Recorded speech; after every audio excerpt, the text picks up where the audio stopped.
ఆ నాయకుడు ఎక్కడున్నాడో పట్టుకో, రాత్రి రాత్రి అని లేపే. ఆ తర్వాత నేను జైల్లో కూర్చుని ఊసలు లెక్కట. ఏంటయ్యా నువ్వు చెప్పేది? ఎందుకయ్యా భయపడతావు?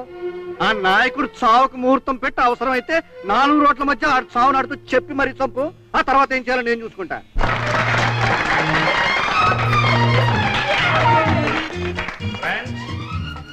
మా శ్రీధర్ తన తొలి కేసులోనే ఘన విజయం సాధించినందుకు బార్ అసోసియేషన్ సన్మానం చేసిందని మీ అందరికీ తెలుసు. అది నాకు చాలా గర్వకారణం. ఆ విజయాన్ని పురస్కరించుకుని ఇప్పుడు ఈ పార్టీ ఏర్పాటు చేశారు. Now, give him a big hand. మరొక్క మాట, మా శ్రీధర్ మీకు లాయర్ గానే తెలుసు, కానీ ఇంత ప్రతిభావంతుడైన లాయర్లో ఒక అద్భుతమైన ఆధునిక కవి కూడా దాగి ఉన్నాడు. ఈ అద్భుతమైన కవి ఒక అద్భుతమైన గేయం రాశాడు. అది నేను విన్నాను. ఇప్పుడు మీరందరూ కూడా వినాలి.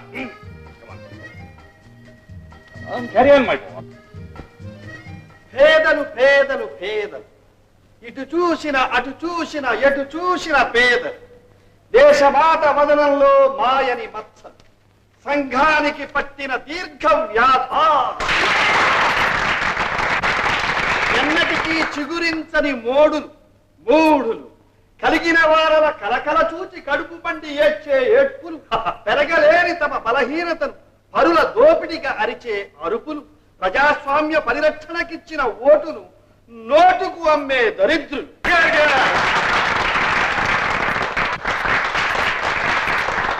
పట్టణాలలో పల్లెటూళ్లలో వీధి వీధిలో సందు సందులో కార్లు రైళ్లు బస్సులు బళ్ళు ఎక్కడాగితే అక్కడ మనకు కనిపించే భిక్షాపాత్ర. ఓహో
జార్జ్.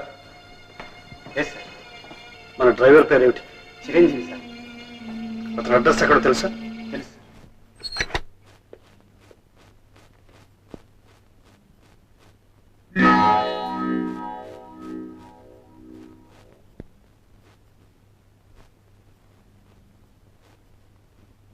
నమస్కారం సార్. మీరు ఎందుకు వచ్చారో నాకు తెలుసు సార్. అంతమందిలో నేను ఎలా నవ్వడం తప్పే అయితే నన్ను క్షమించండి సార్. నేను క్షమాపణ కోసం తప్పు నీలోనే, ఎక్కడో. అది నాలోనా, నా అజ్ఞాయంలో? లేనివాడి దురదృష్టంలోను, ఉన్నవాడి అదృష్టంలోను సార్.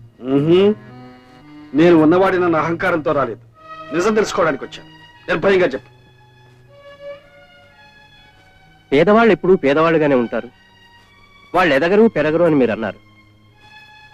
ఎందరో మహారాజులు పేదవాళ్ళుగా మారిపోవటం, కొందరు పేదవాళ్ళు మహారాజులుగా మారటం మీ కళ్ళారా చూస్తూ కూడా మీరు అలా రాశారంటే నవ్వకేం చేయమంటారు? ఇప్పుడున్న మహారాజులందరూ ఒకప్పుడు పేదవాళ్ళనే సత్యాన్ని కూడా మీరు గుర్తించలేకపోయారంటే నవ్వకేం చేయమంటారు? పేదరికం అంటే ఏమిటో మీకు తెలియదు, అసలు జీవితం అంటేనే ఏమిటో మీకు తెలియదు సార్. మీరు ఊహించుకున్న ఈ దురభిప్రాయంతోనే మొన్న కోర్టులో మీకున్న తెలివితేటలన్నీ ఉపయోగించి వాదించి ఏ తల్లి కన్నబిడ్డను, పెళ్లి కావలసిన ఆడపిల్లను 10 మంది ముందు పతిత వ్యభిచారిని నిరూపించారు, చప్పట్లు కొట్టించుకున్నారు, పూలదండలు వేయించుకున్నారు.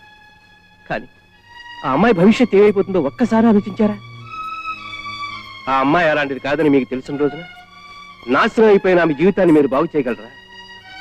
వ్యభిచారిణి అని ఆమె కంటకట్టిన పట్టాన్ని మీకిచ్చిన బిరుదులతో తుడిచిపారేయగలరా? చేస్తా, తప్పకుండా చేస్తా.